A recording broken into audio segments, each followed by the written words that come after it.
It seems that the West won't stop with their mission, their unwavering ambition to spread the LGBT agenda around the world. And it looks like they're being stopped in their track when they reach Africa, and in particular in this video, Ghana. So we're going to react to a Ghanaian politician giving his perspective on the recent anti-LGBTQ bill that they passed, in their lands, and how this reporter receives it. So let's go. Why are you pushing this bill that would legalize hate and homophobia in Ghana? Such a loaded, just the way that reporters come at you, they're so smart. They are the definition of whatever the term gaslighting that people use. These guys are great at it. Very good afternoon to your viewers, and I do not understand what you mean by pushing a bill that will legalize hate and homophobia. It's a bill to promote proper human sexual rights and Ghanaian family values. If you have another bill you're talking about, then maybe you've got the wrong man. But if you're talking to me about the bill I'm sponsoring in Parliament, it is to promote proper human sexual rights and Ghanaian family values. What are these Ghanaian family values in your mind, sir? What do you consider Ghanaian family values? Article 39 of the Ghanaian Constitution is clear that the state shall take steps to inculcate the right Ghanaian values, customary values, into society. The Constitution of Ghana states clearly that the National House of Chiefs is the custodian of Ghana's custom. This bill is supported by the Ghana National House of Chiefs.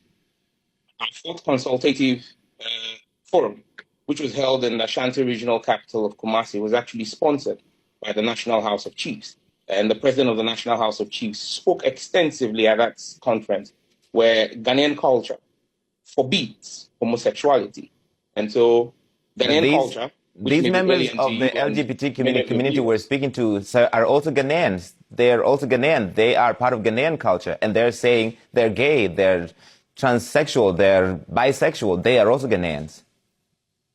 Some of the individuals who were involved in planning terror attacks in America are American citizens. Is it American culture to kill people? And it's here where you realize that you're not just coming up against someone who doesn't know what he's talking about. He's ready. He's ready. Okay, keep trying to force it. Keep trying to force it. I'm going to tell you, right, the correct perspective that you're supposed to have on this issue. That's a false, that's not the same comparison. But what I want to focus on here is... It's not the same comparison. You are telling me that because we have people who are carrying out an activity that is illegal per our laws already, and our culture frowns on it because they are found in our jurisdiction, that is our culture. There were many things that were illegal that are unjust. Innocent children and teachers. Honorable MP, there are many things that were illegal, that were unjust, and those laws were changed because they are unjust. Well, laws are a reflection of society. Until 1960, American society did not find women fit to vote. And so women did not vote there. When they found them fit to vote, society evolved. Society evolves.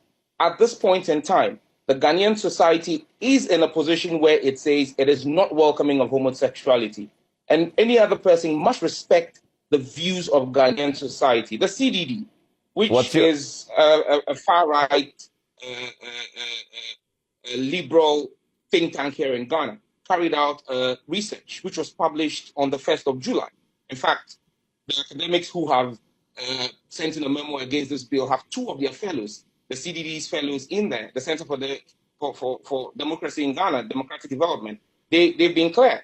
Ghanaians are 97% tolerant of Ghanaians of different ethnicity, 94% tolerant of people of different religion, 91% tolerant of persons of different political persuasions, 71% tolerant of migrants and foreigners, but only 7% tolerant of homosexuality. That is the system, that is the society of Ghana. What's your reaction to the members of the LGBT community, sir?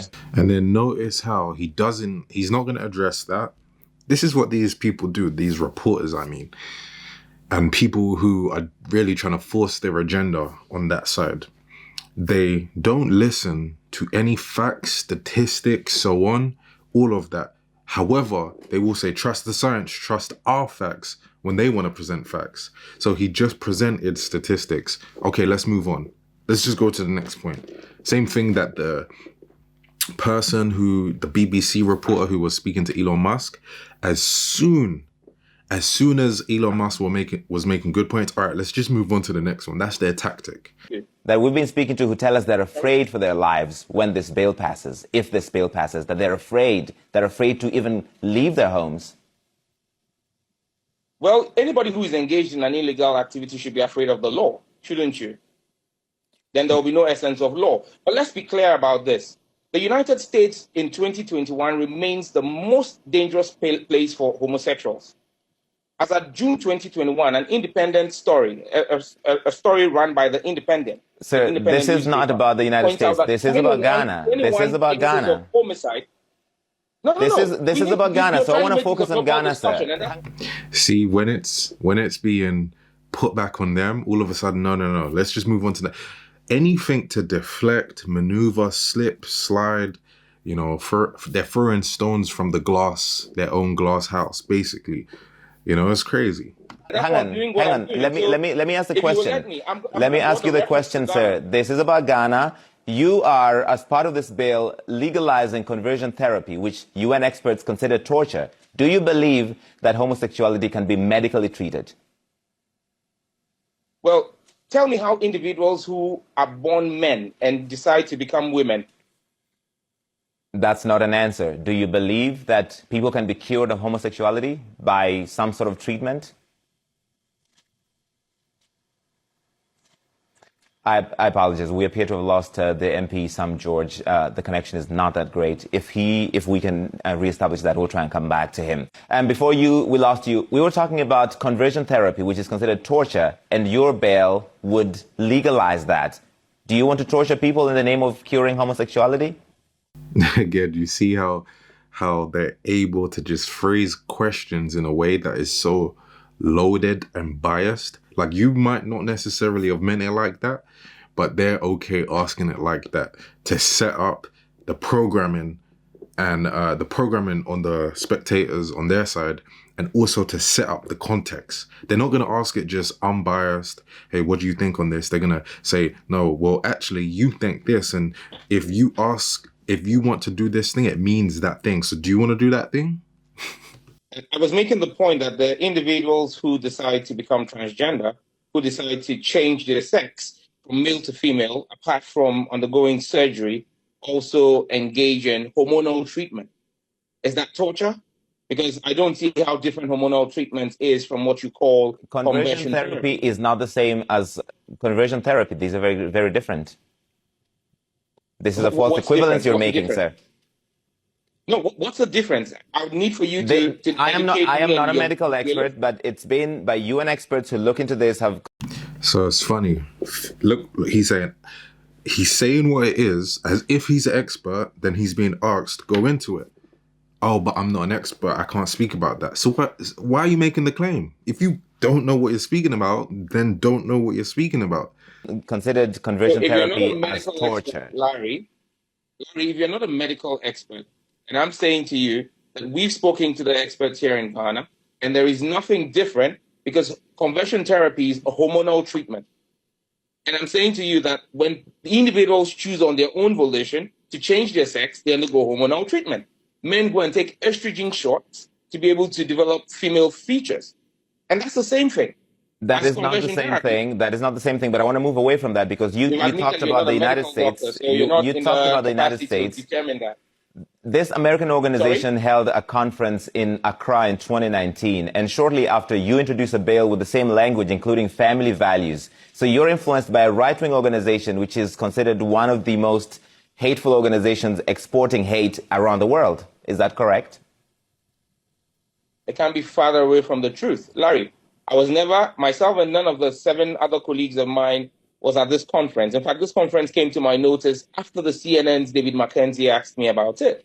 I have had absolutely no contact with the World Council of Families. You describe them in the way in which you want to describe them. But we also have groups from the United States that are supporting LGBTQ rights, which is illegal in Ghana as we speak right now. Section 104 of our Criminal Offences Act makes it criminal. They're already trying to also influence Ghanaian stuff. This bill is in direct response. You say there was a conference here in 2019, a conference I'm unaware about. However, this bill is in, and I made a statement on the floor of the House in February, and my statement was clear.